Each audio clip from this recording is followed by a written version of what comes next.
పాయకరావుపేట మండలంలోని పెదరామభద్రంపురం గ్రామంలో జరుగుతున్న రైతు వారోత్సవాల్లో భాగంగా రాష్ట్ర హోంమంత్రి వంగలపూడి అనిత ప్రకృతి వ్యవసాయ క్షేత్రాన్ని సందర్శించారు. ఈ సందర్భంగా గ్రామంలోని రైతులతో నేరుగా ముఖాముఖి మాట్లాడి వ్యవసాయానికి సంబంధించిన పలు అంశాలపై సమగ్రంగా చర్చించారు. మంత్రి అనిత పొలం పిలుస్తుంది కార్యక్రమంలో భాగంగా డ్రోన్ సాయంతో సేంద్రియ అరువులు పిచికారీ చేయడంతో పాటు వరి పొలంలో దిగి స్వయంగా డ్రోన్ ను ఆపరేట్ చేస్తూ పంట పరిస్థితులను వివరంగా పరిశీలించారు. అనంతరం రైతు వారోత్సవాల సందర్భంగా ఏర్పాటు చేసిన వివిధ స్టాళ్లను కూడా పరిశీలించారు. అన్నదాత సుఖీభవ పీఎం కిసాన్ లో భాగంగా పాయకరావుపేట నియోజకవర్గ రైతులకు 25,60,00,000 విలువైన చెక్కును జిల్లా అధికారులతో కలిసి మంత్రి అనిత రైతులకు అందజేశారు.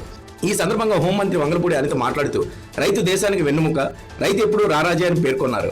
రైతులు వినూత్న పద్ధతిలో వ్యవసాయం చేయడాన్ని అభినందనీయమని అన్నారు. రామభద్రాపురం గ్రామంలో ఎరువులు అడగని గ్రామంగా నిలుస్తుండడం గర్వకారణమని పేర్కొన్నారు. ఆరోగ్యానికి మించి ఆస్తి ఏదీ లేదని, సేంద్రియ పంటలు ప్రజలకి నిజమైన ఆరోగ్యం అందిస్తున్నాయని తెలిపారు. సేంద్రియ వ్యవసాయం సమాజానికి, భవిష్యత్తు తరాలకి అత్యంత అవసరమని, ప్రతి రైతు దీన్ని అలవాటు చేసుకోవాలని పిలుపునిచ్చారు. పిల్లల్లోనూ వ్యవసాయం పట్ల ఆసక్తి పెంపొందించాలని, విద్యార్థి దశ నుండే సేంద్రియ వ్యవసాయంపై అవగాహన కల్పించాల్సిన అవసరం ఉందని అన్నారు. ఎన్డీఏ ప్రభుత్వం రైతుల కోసం ఎప్పుడూ అండగా ఉండి రైతుల సంక్షేమానికే ప్రాధాన్యత ఇస్తుందని మంత్రి అనిత స్పష్టం చేశారు. మీ అందరికీ కూడా పేరు పేరున ధన్యవాదాలు, నమస్కారాలు. ఈరోజు ఒక మంచి కార్యక్రమానికి ఈరోజు మీ అందరూ ఇక్కడికి రావటం, ఇక్కడ రైతులందరినీ కూడా ఒక భరోసాగా మనందరూ ఉన్నామనే భరోసా కల్పించటం, వాటితో పాటు రైతు అనేది చాలా తక్కువగా ఉంటుంది. కానీ ఈరోజు రైతు అన్నవాడు దేశానికి వెన్నుముక అని ఎన్ని రాజ్యాలు వచ్చినా, ఎన్ని రాజ్యాలు పోయినా, ఎన్ని ప్రభుత్వం లాంటి వాడే. అటువంటి రైతుని ఈరోజు ఘనంగా సన్మానించుకునే ఒక మంచి అవకాశం, అలాంటి రైతులతో ముఖాముఖి ఏర్పాటు చేసుకునే ఒక మంచి అరుదైన అవకాశం నాకు లభించినందుకు ప్రత్యేకంగా గౌరవ ముఖ్యమంత్రి గారికి నేను ధన్యవాదాలు తెలియజేసుకోవాలి.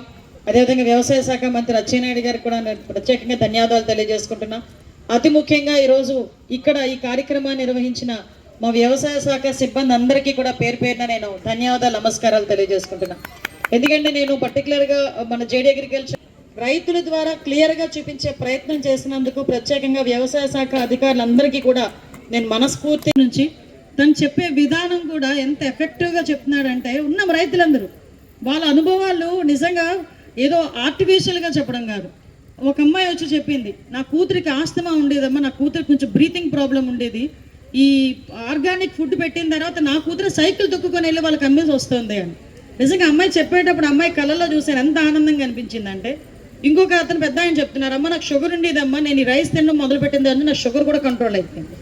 ఇంకొక రైతు చెప్తున్నారు, పెద్ద ఒక అతను చెప్తున్నారు, ఇంతకు ముందు మా నాన్నకు కూడా తెలియకుండా నేను ఒక ఆవును తెచ్చుకున్నాను, వెళ్ళి ఒక దేశీయ ఆవును కొనుక్కొని వచ్చుకున్నా, దాంతో నేను ఏ ఎరువులకి కూడా వెళ్ళాల్సిన అవసరం లేదు.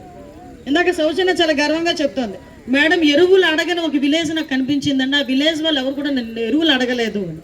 అంటే విషయం ఏంటంటే ఈరోజు ఎంత మేరకు మోటివేట్ అవుతున్నారో